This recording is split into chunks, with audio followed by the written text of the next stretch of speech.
ഓം ശാന്തി. 28/8/24 പ്രഭാതമുരളി. ബാബ്ദാദ, മധുബൻ. ബാബ പറയുന്നു, മധുരമായ കുട്ടികളെ, നിങ്ങൾ എത്രത്തോളം ബാബയെ ഓർമ്മിക്കുമോ അത്രയും ആത്മാവിൽ ലൈറ്റ് വരും.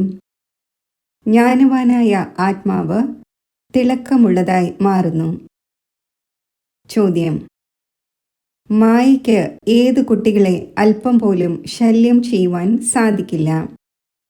ഉത്തരം: ആരാണോ ഉറച്ച യോഗികൾ, ആരാണോ യോഗബലത്തിലൂടെ തൻ്റെ സർവ കർമ്മേന്ദ്രിയങ്ങളെയും ശീതളമാക്കിയത്, ആര് യോഗത്തിൽ തന്നെ ഇരിക്കുന്നതിൽ പ്രയത്നിക്കുന്നത്, അവരെ മായയ്ക്ക് അല്പം പോലും ശല്യം ചെയ്യാൻ സാധിക്കില്ല. എപ്പോഴാണോ നിങ്ങൾ ഉറച്ച യോഗിയായി മാറുന്നത്, അപ്പോൾ യോഗ്യരാകും. യോഗ്യർ ആകുന്നതിനു വേണ്ടി പ്യൂരിറ്റിയാണ് ഫസ്റ്റ്. ഓം ശാന്തി. മധുരമായ കുട്ടികൾക്ക് ബാബയിരുന്ന് മനസ്സിലാക്കിച്ചു തരുന്നു. അജ്ഞാനം കാരണം നിങ്ങളുടെ ആത്മാവ് ഡൾ ആയിരിക്കുകയാണ്.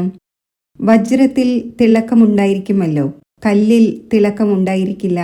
അതിനാൽ പറയുന്നു, കല്ല് ഡള്ളായിപ്പോയി.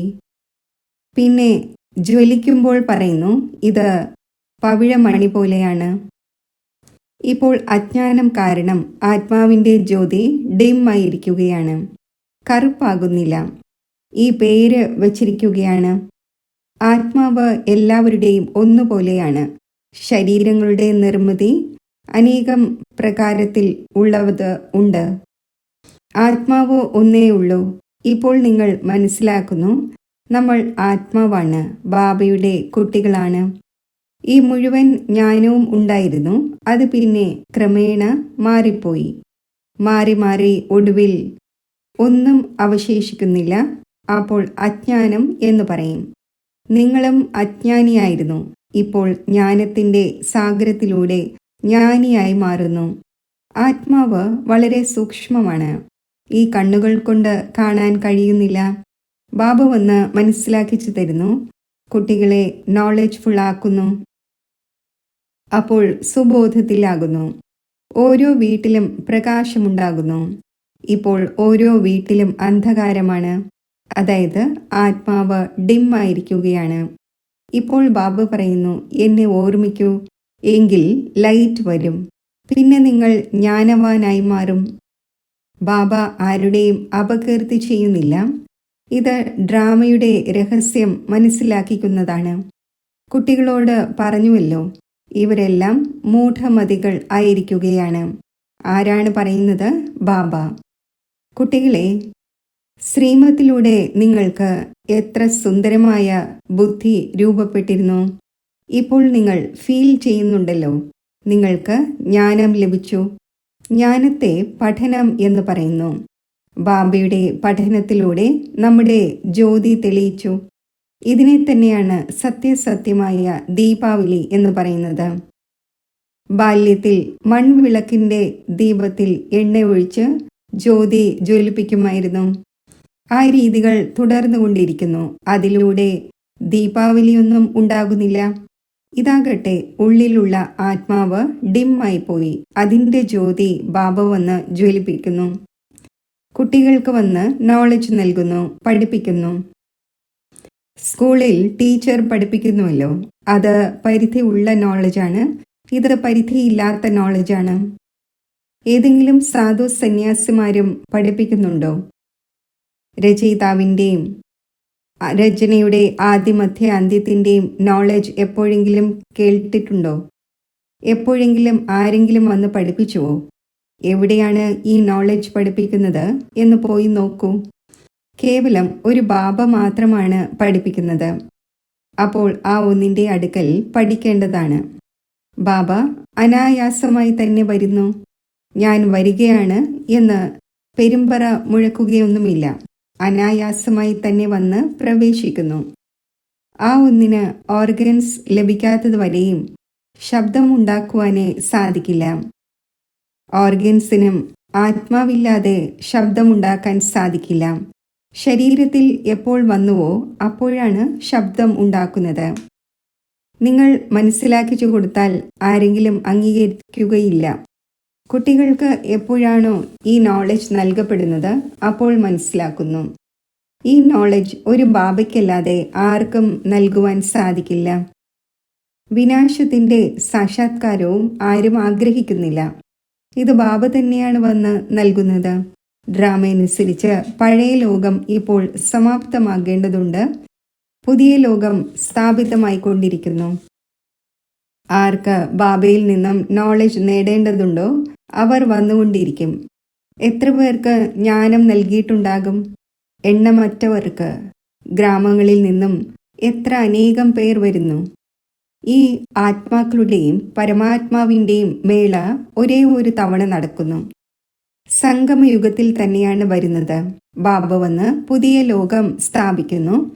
ആരുടെ ജ്യോതി ജ്വലിപ്പിക്കുന്നുവോ അവർ പിന്നെ പോയി മറ്റുള്ളവരുടെയും ജ്യോതി ജ്വലിപ്പിക്കുന്നു. ഇപ്പോൾ നിങ്ങൾ ഏവർക്കും തിരികെ പോകേണ്ടതുണ്ട്. ഇതിൽ ബുദ്ധി കൊണ്ട് കാര്യങ്ങൾ നടത്തേണ്ടതുണ്ട്. ഭക്തിമാർഗത്തിലാണെങ്കിൽ അന്ധകാരമാണ്. ജ്ഞാനം നൽകുന്നവനായ ഒരു ബാബ ആവശ്യമാണ്. ആ ഒന്ന് വരുന്നത് തന്നെ സംഗമത്തിലാണ്. പഴയ ലോകത്തിൽ ജ്ഞാനം ലഭിക്കുക സാധ്യമല്ല. മനുഷ്യരുടെ ചിന്തയിലുള്ളത് ഇപ്പോൾ 40,000 വർഷങ്ങൾ കിടക്കുകയാണ് എന്നാണ്. തീർത്തും ഘോര അന്ധകാരത്തിലാണ്. ഇങ്ങനെ വിചാരിക്കുന്നു, 40,000 വർഷത്തിനു ശേഷം ഭഗവാൻ വരും. തീർച്ചയായും വന്ന് ജ്ഞാനം നൽകി സദ്ഗതി ചെയ്യും. അതിനർത്ഥം അജ്ഞാനം എന്നാണല്ലോ. ഇതിനെ അജ്ഞാന അന്ധകാരം എന്ന് പറയുന്നു. അജ്ഞാനമുള്ളവർക്ക് ജ്ഞാനം ആവശ്യമാണ്. ഭക്തിയെ ജ്ഞാനം എന്ന് പറയുകയില്ല. ആത്മാവിൽ ജ്ഞാനമില്ല. എന്നാൽ ഡൾ ബുദ്ധിയായത് കാരണം ഭക്തി തന്നെയാണ് ജ്ഞാനം എന്ന് വിചാരിക്കുന്നു. ഒരു ഭാഗത്ത് ഇങ്ങനെ പറയുന്നു, ജ്ഞാന സൂര്യന്റെ വരവിലൂടെ പ്രകാശമുണ്ടാകും എന്ന്. പക്ഷേ ഒന്നും മനസ്സിലാക്കുന്നില്ല. ജ്ഞാന സൂര്യൻ പ്രകടമായി എന്ന് പാടുന്നുണ്ട്. ആരെക്കുറിച്ചാണ് ജ്ഞാന സൂര്യൻ എന്ന് പറയുന്നത്? എപ്പോൾ വന്നു? ഇതാരും അറിയുന്നില്ല. പണ്ഡിതരായ ആരെങ്കിലും ആണെങ്കിൽ അവർ പറയും, എപ്പോഴാണോ കലിയുഗം പൂർത്തിയാകുന്നത് അപ്പോൾ പ്രകാശമുണ്ടാകും എന്ന്. ഈ എല്ലാ കാര്യങ്ങളും ബാബ വന്ന് മനസ്സിലാക്കിച്ചു തരുന്നു. കുട്ടികൾ നമ്പർ അനുസരിച്ച് മനസ്സിലാക്കുന്നു. ടീച്ചർ കുട്ടികളെ പഠിപ്പിക്കുന്നു. കുട്ടികൾ ഏകരസമായി പഠിക്കുകയില്ല. പഠനത്തിൽ ഏകരസമായി മാർക്സ് ഒരേ മാർക്ക് ഒരിക്കലും ഉണ്ടാകുന്നില്ല. നിങ്ങൾ അറിയുന്നുണ്ട്, പരിധിയില്ലാത്ത ബാബ വന്നിരിക്കുകയാണ്. ഇപ്പോൾ പഴയ ലോകത്തിന്റെ വിനാശവും മുന്നിൽ നിൽക്കുന്നു. ഇപ്പോൾ തന്നെയാണ് ബാബയിൽ നിന്നും ജ്ഞാനം എടുക്കേണ്ടത്. യോഗവും പഠിക്കണം. ഓർമ്മയിലൂടെ തന്നെയാണ് വികർമ്മം വിനാശമാകുന്നത്. ബാബ പറയുന്നു, ഈ സംഗമത്തിൽ തന്നെയാണ് വന്ന് ഈ ശരീരത്തെ ലോൺ എടുക്കുന്നത്. അതിനർത്ഥം പ്രകൃതിയുടെ ആധാരം എടുക്കുന്നു. ഗീതയിലും ഈ വാക്കുണ്ട്. മറ്റൊരു ശാസ്ത്രത്തിൻ്റെയും പേര് ബാബ സൂചിപ്പിക്കുന്നില്ല. ഒരേ ഒരു ഗീതയാണ്. ഇതുതന്നെയാണ് രാജയോഗത്തിന്റെ പഠനം. പേര് വച്ചിരിക്കുന്നത് ഗീത എന്നാണ്. ഇതിൽ ആദ്യമാദ്യം ഭഗവാൻ ഉവാച എന്ന് എഴുതിയിരിക്കുന്നു.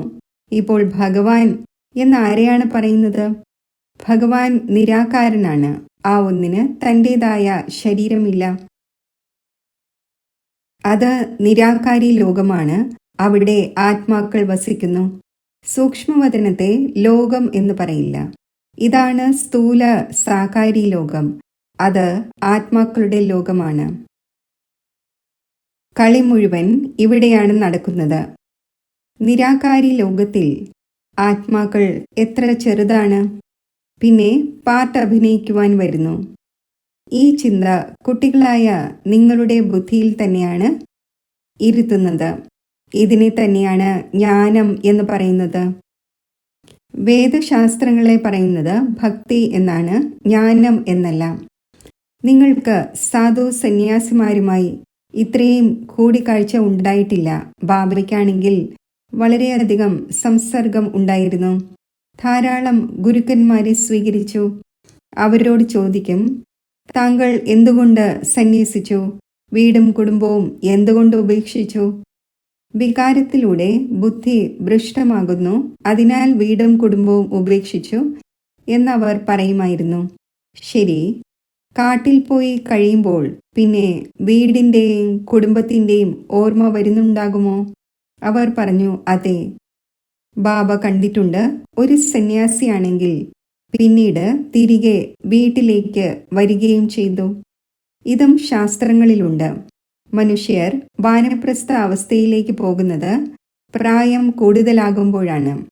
ചെറിയ പ്രായത്തിൽ വാനപ്രസ്ഥം സ്വീകരിക്കുക സാധ്യമല്ല.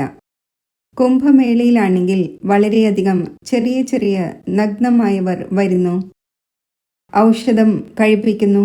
അതിലൂടെ കർമ്മേന്ദ്രിയങ്ങൾ ശീതളമാകുന്നു. നിങ്ങൾക്കാണെങ്കിൽ യോഗബലത്തിലൂടെ കർമ്മേന്ദ്രിയങ്ങളെ വശപ്പെടുത്തേണ്ടതുണ്ട്. യോഗബലത്തിലൂടെ വശത്തായി ആയി ഒടുവിൽ ശീതളമാവുക തന്നെ ചെയ്യും. പലരും പറയുന്നുണ്ട്, ബാബ, മായ വളരെയധികം ശല്യം ചെയ്യുന്നു. അവിടെയാണെങ്കിൽ ഇങ്ങനെയുള്ള കാര്യങ്ങൾ ഉണ്ടായിരിക്കില്ല. കർമ്മേന്ദ്രിയങ്ങൾ വശത്താകുന്നത് നിങ്ങൾ യോഗത്തിൽ ഉറച്ചവരാകുമ്പോഴാണ്. കർമ്മേന്ദ്രിയങ്ങൾ ശാന്തമായി മാറും. ഇതിൽ വലിയ പ്രയത്നമുണ്ട്. അവിടെ ഇങ്ങനെയുള്ള മോശമായ കാര്യങ്ങൾ ഉണ്ടാകുന്നില്ല. ബാബ നിങ്ങളെ ഇങ്ങനെയുള്ള സ്വർഗധാമത്തിലേക്ക് കൊണ്ടുപോകുവാൻ വന്നിരിക്കുന്നു. നിങ്ങളെ യോഗ്യമാക്കിക്കൊണ്ടിരിക്കുന്നു. മായ നിങ്ങളെ അയോഗ്യരാക്കുന്നു. അതിനർത്ഥം സ്വർഗത്തിലും ജീവൻ മുക്തി ധാമത്തിലും പോകുന്നതിന് യോഗ്യമല്ല. അപ്പോൾ ബാബ ഇരുന്ന് യോഗ്യമാക്കുന്നു. അതിനുവേണ്ടി പ്യൂരിറ്റിയാണ് ഫസ്റ്റ്. ബാബ, നമ്മൾ പതീതമായിരിക്കുകയാണ്, നമ്മളെ വന്ന് പാവനമാക്കൂ എന്ന് പാടുകയും ചെയ്യുന്നു. പാവനം എന്നാൽ പവിത്രം. അമൃത് ഉപേക്ഷിച്ച് വിഷം എന്തിനു കഴിച്ചു എന്ന് പാടപ്പെട്ടിട്ടുമുണ്ട്. അതിൻ്റെ പേരും വിഷം എന്നാണ്. അത് ആദിമധ്യ അന്ത്യം ദുഃഖം നൽകുന്നു. ഇതും ഡ്രാമയിൽ അടങ്ങിയിട്ടുണ്ട്. ബാബ എത്ര തവണ വന്നിട്ടുണ്ട്. കുട്ടികളായ നിങ്ങളുമായി വന്ന് കണ്ടുമുട്ടിയിട്ടുണ്ട്. നിങ്ങളെ കനിഷ്ഠത്തിൽ നിന്നും ഉത്തമ പുരുഷനാക്കി മാറ്റുന്നു. ആത്മാവ് പവിത്രമാകുന്നു. അപ്പോൾ ആയുസ്സും വലുതാകുന്നു. ഹെൽത്ത്, വെൽത്ത്, ഹാപ്പിനെസ് എല്ലാം ലഭിക്കുന്നു. ഇതും നിങ്ങൾക്ക് ബോർഡിൽ എഴുതാൻ സാധിക്കും. Health, wealth, happiness four 21 generation 1 second. ഒരു സെക്കൻഡിൽ 21 ജനറേഷൻ തലമുറകളിലേക്ക് ഹെൽത്തും വെൽത്തും ഹാപ്പിനെസ്സും. ബാബയിൽ നിന്നും ഈ സമ്പത്ത് 21 ജന്മങ്ങളിലേക്ക് ലഭിക്കുന്നു. പല കുട്ടികളും ബോർഡ് വയ്ക്കാൻ പോലും ഭയപ്പെടുന്നു. ബോർഡ് എല്ലാവരുടെയും വീട്ടിൽ തീർച്ചയായും ഉണ്ട്. നിങ്ങൾ സർജന്റെ കുട്ടികളാണല്ലോ. നിങ്ങൾക്ക് ഹെൽത്ത്, വെൽത്ത്, ഹാപ്പിനെസ് എല്ലാം ലഭിക്കുന്നു. അപ്പോൾ നിങ്ങൾ പിന്നെ മറ്റുള്ളവർക്കും നൽകുവാൻ സാധിക്കുമെങ്കിൽ എന്തുകൊണ്ട് ബോർഡിൽ എഴുതുന്നില്ല? അപ്പോൾ മനുഷ്യർ വന്ന് മനസ്സിലാക്കട്ടെ, ഭാരതത്തിൽ ഇന്നേക്ക് 5000 വർഷം മുമ്പ് ഹെൽത്തും വെൽത്തും ഉണ്ടായിരുന്നു, പവിത്രതയും ഉണ്ടായിരുന്നു. പരിധിയില്ലാത്ത പിതാവിൻ്റെ സമ്പത്ത് ഒരു സെക്കൻഡിൽ. നിങ്ങളുടെ അടുക്കൽ ധാരാളം പേർ വരും. നിങ്ങൾ ഇരുന്ന് മനസ്സിലാക്കിച്ചു കൊടുക്കൂ. ഇതേ ഭാരതം സ്വർണ്ണ പറവയായിരുന്നു. ഇവരുടെ രാജ്യമുണ്ടായിരുന്നു. പിന്നെ ഇവർ എവിടെ പോയി? 84 ജന്മങ്ങൾ ആദ്യം ഇവർ എടുക്കും. ഇവർ നമ്പർ 1 ആണല്ലോ. ഇവർ തന്നെ പിന്നെ ലാസ്റ്റിൽ വരുന്നു. ബാബ പറയുന്നു, ഇപ്പോൾ നിങ്ങളുടെ 84ന്റെ ചക്രം പൂർത്തിയായി. വീണ്ടും ആരംഭിക്കേണ്ടതുണ്ട്. പരിധിയില്ലാത്ത ബാബ തന്നെ വന്ന് ഈ പദവി പ്രാപ്തമാക്കിക്കുന്നു. കേവലം പറയുന്നു, നിങ്ങൾ എന്നെ ഓർമ്മിക്കൂ, അപ്പോൾ പാവനമായി മാറും. 84 ജന്മങ്ങളെ അറിഞ്ഞ് ബാബയിൽ നിന്നും സമ്പത്ത് നേടണം. എന്നാൽ പഠനം ആവശ്യമാണല്ലോ. നിങ്ങളെ സ്വദർശന ചക്രധാരി എന്ന് പറയുന്നു. പുതിയവർക്ക് മനസ്സിലാക്കാൻ സാധിക്കില്ല. നിങ്ങൾക്കറിയാം, സ്വ എന്ന് ആത്മാവിനെയാണ് പറയുന്നത്. ഞാൻ ആത്മാവ് പവിത്രമായിരുന്നു. തുടക്കം മുതൽ 84ന്റെ ചക്രം കറങ്ങി. അതും ബാബ പറഞ്ഞു തരുന്നു. നിങ്ങൾ ആദ്യം ശിവന്റെ ഭക്തി ആരംഭിച്ചു.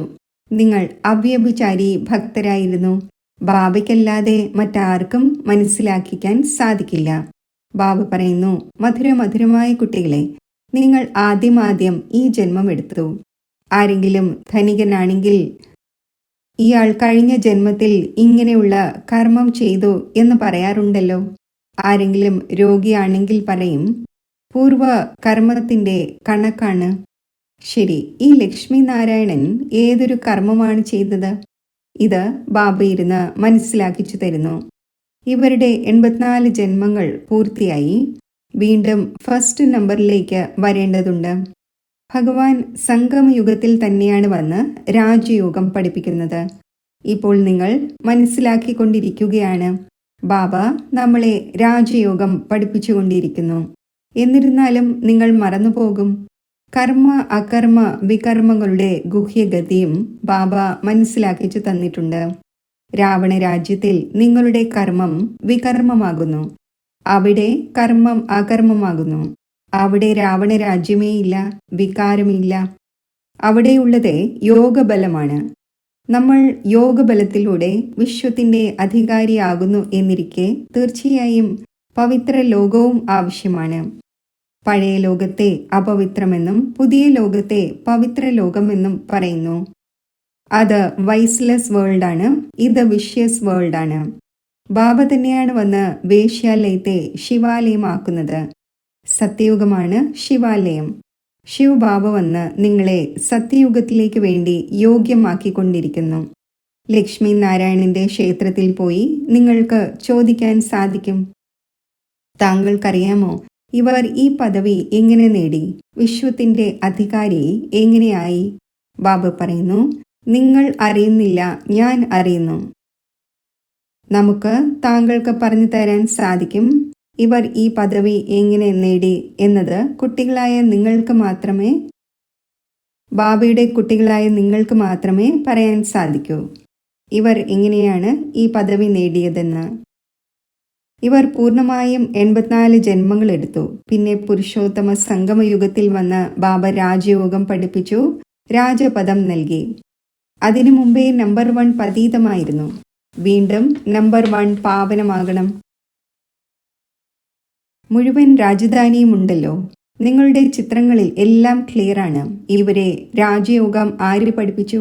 ഉയർന്നതിലും ഉയർന്നതാണ് പരമാത്മാവ്. ദേവതമാർക്ക് പഠിപ്പിക്കാൻ സാധിക്കില്ല. ഭഗവാൻ തന്നെയാണ് പഠിപ്പിക്കുന്നത്. ആ ഒന്നിനെ നോളജ്ഫുൾ എന്ന് പറയുന്നു. പിതാവ്, ടീച്ചർ, സദ്ഗുരു എന്നും പറയുന്നു. ആര് തുടക്കം മുതൽ ശിവന്റെ ഭക്തി ചെയ്തിട്ടുണ്ടാകുമോ അവർക്ക് തന്നെയാണ് ഈ എല്ലാ കാര്യങ്ങളും മനസ്സിലാക്കാൻ സാധിക്കുന്നത്. ക്ഷേത്രം നിർമ്മിക്കുന്നവരോട് നിങ്ങൾ ചോദിക്കൂ, താങ്കൾ ഈ ക്ഷേത്രമുണ്ടാക്കി, ഇവർ ഈ പദവി എങ്ങനെ നേടി? ഇവരുടെ രാജ്യം എപ്പോൾ ഉണ്ടായിരുന്നു? പിന്നെ ഇവർ എവിടെ പോയി? ഇപ്പോൾ ഇവർ എവിടെയാണ്? നിങ്ങൾ 84ന്റെ കഥ പറഞ്ഞു കൊടുക്കുകയാണെങ്കിൽ വളരെയധികം സന്തോഷിക്കും. ചിത്രം പോക്കറ്റിൽ ഉണ്ടായിരിക്കണം. നിങ്ങൾക്ക് ആരെയും മനസ്സിലാക്കിച്ചു കൊടുക്കാൻ സാധിക്കും. തുടക്കം മുതൽ ആര് ശിവന്റെ ഭക്തി ചെയ്തിട്ടുണ്ടാകുമോ അവർ കേട്ടുകൊണ്ടേയിരിക്കും, സന്തോഷിച്ചുകൊണ്ടിരിക്കും. നിങ്ങൾ മനസ്സിലാക്കും, ഇവർ നമ്മുടെ കുലത്തിലേതാണ്. ദിനം പ്രതിദിനം ബാബ വളരെ സഹജമായി യുക്തികൾ പറഞ്ഞു തരുന്നു. നിങ്ങൾക്ക് ഇപ്പോൾ അറിവ് ലഭിച്ചു. പരംപിത പരമാത്മാവ് തന്നെയാണ് സർവരുടെയും സദ്ഗതി ദാതാവ്. 21 ജന്മത്തേക്ക് വേണ്ടി സത്യയോഗി ചക്രവർത്തി പദം ലഭിക്കുന്നു. 21 ജന്മത്തേക്കുള്ള സമ്പത്ത് ഈ പഠനത്തിലൂടെ തന്നെയാണ് ലഭിക്കുന്നത്. ടോപ്പിക്കും ധാരാളമുണ്ട്. വേശ്യാലയമെന്നും ശിവാലയം എന്നും ഏതിനെയാണ് പറയുന്നത്? ഈ ടോപ്പിക് ഉപയോഗിച്ച് നമുക്ക് പരംപിത പരമാത്മാവിന്റെ ജീവിതകഥ പറഞ്ഞു കൊടുക്കാൻ സാധിക്കും. ലക്ഷ്മി നാരായണന്റെ 84 ജന്മങ്ങളുടെ കഥ, ഇതും ടോപ്പിക്കാണ്. വിശ്വത്തിൽ ശാന്തി ഉണ്ടായിരുന്നത് എങ്ങനെ? പിന്നെ അശാന്തി എങ്ങനെ ഉണ്ടായി? ഇപ്പോൾ വീണ്ടും ശാന്തി എങ്ങനെ സ്ഥാപിക്കപ്പെട്ടുകൊണ്ടിരിക്കുന്നു? ഇതും ടോപ്പിക്കാണ്.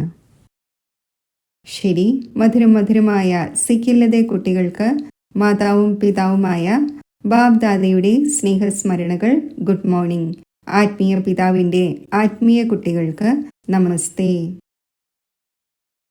ധാരണയ്ക്കുള്ള മുഖ്യസാരം. ഇപ്പോൾ ഉത്തമ പുരുഷൻ ആകുന്നതിനു വേണ്ടി ഓർമ്മയുടെ ബലത്തിലൂടെ ആത്മാവിനെ പവിത്രമാക്കണം. കർമ്മേന്ദ്രിയങ്ങളിലൂടെ ഒരു വികർമ്മവും ചെയ്യരുത്. ജ്ഞാനവാനായി ആത്മാക്കളെ സുബോധത്തിൽ ആക്കുന്നതിൻ്റെ സേവനം ചെയ്യണം. ആത്മാവാകുന്ന ജ്യോതിയിൽ ജ്ഞാനയോഗത്തിൻ്റെ നെയ് ഒഴിക്കണം. ശ്രീമതനുസരിച്ച് ബുദ്ധിയെ സ്വച്ഛമാക്കണം. വരദാനം: പോയിന്റ് സ്വരൂപത്തിൽ സ്ഥിതി ചെയ്ത് മനസ്സിനെയും ബുദ്ധിയെയും നെഗറ്റീവിൻ്റെ പ്രഭാവത്തിൽ നിന്നും സേഫ് ആക്കി വയ്ക്കുന്ന വിശേഷ ആത്മാവായി ഭവിക്കട്ടെ. ഏതെങ്കിലും സീസൺ ആകുമ്പോൾ സീസണിൽ നിന്നും സുരക്ഷിതമായി ഇരിക്കുന്നതിന് വേണ്ടി അതിനനുസരിച്ച് അറ്റൻഷൻ വയ്ക്കാറുണ്ട്. മഴ വരുമ്പോൾ കുടയുടെയും റെയിൻകോട്ടിൻ്റെയും മറ്റും അറ്റൻഷൻ വയ്ക്കും. തണുപ്പ് കാലം വരുമ്പോൾ ചൂടിനുള്ള വസ്ത്രങ്ങൾ വയ്ക്കും. അതേപോലെ വർത്തമാന സമയത്ത് മനസ്സിലും ബുദ്ധിയിലും നെഗറ്റീവ് ഭാവവും ഭാവനയും ജനിപ്പിക്കുന്നതിൻ്റെ വിശേഷ കാര്യം മായ ചെയ്തുകൊണ്ടിരിക്കുകയാണ്. അതിനാൽ വിശേഷ സേഫ്റ്റിയുടെ ഉപാധി സ്വീകരിക്കൂ. ഇതിൻ്റെ സഹജ ഉപാധിയാണ് ഒരേ ഒരു പോയിന്റ് സ്വരൂപത്തിൽ സ്ഥിതി ചെയ്യുക. ആശ്ചര്യത്തിനും ക്വസ്റ്റ്യൻ മാർക്കിനും പകരം ബിന്ദു വിടുക. അതിനർത്ഥം വിശേഷ ആത്മാവാവുക. സ്ലോഗൻ: ആരാണോ ഓരോ സങ്കല്പത്തിലും വാക്കിലും കർമ്മത്തിലും ശരി പ്രഭു എന്ന് പറയുന്നത് അവരാണ് ആജ്ഞാകാരി. ഓം ശാന്തി.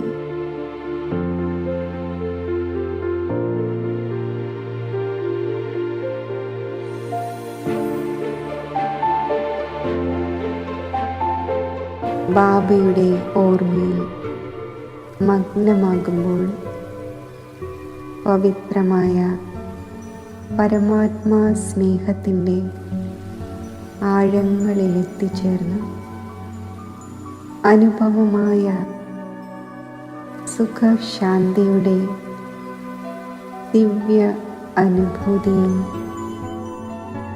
ഞാൻ ആത്മാവ് ലയിച്ചിരിക്കുകയാണ്.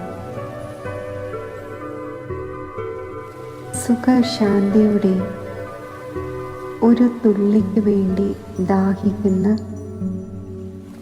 വിശ്വത്തിലെ ദുഃഖിതരായ ആത്മാക്കൾ, ഹേ സുഖദേവ, ഹേ ശാന്തിദേവ, സുഖത്തിൻ്റെ ശാന്തിയുടെ ഒരു തുള്ളിയെങ്കിലും ഞങ്ങൾക്ക് തരൂ എന്ന് വിളിക്കുന്നു. പവിത്രമായ പരമാത്മാ സ്നേഹത്തിൻ്റെ ദിവ്യ അനുഭൂതിയിൽ സ്ഥിതി ചെയ്തുകൊണ്ട്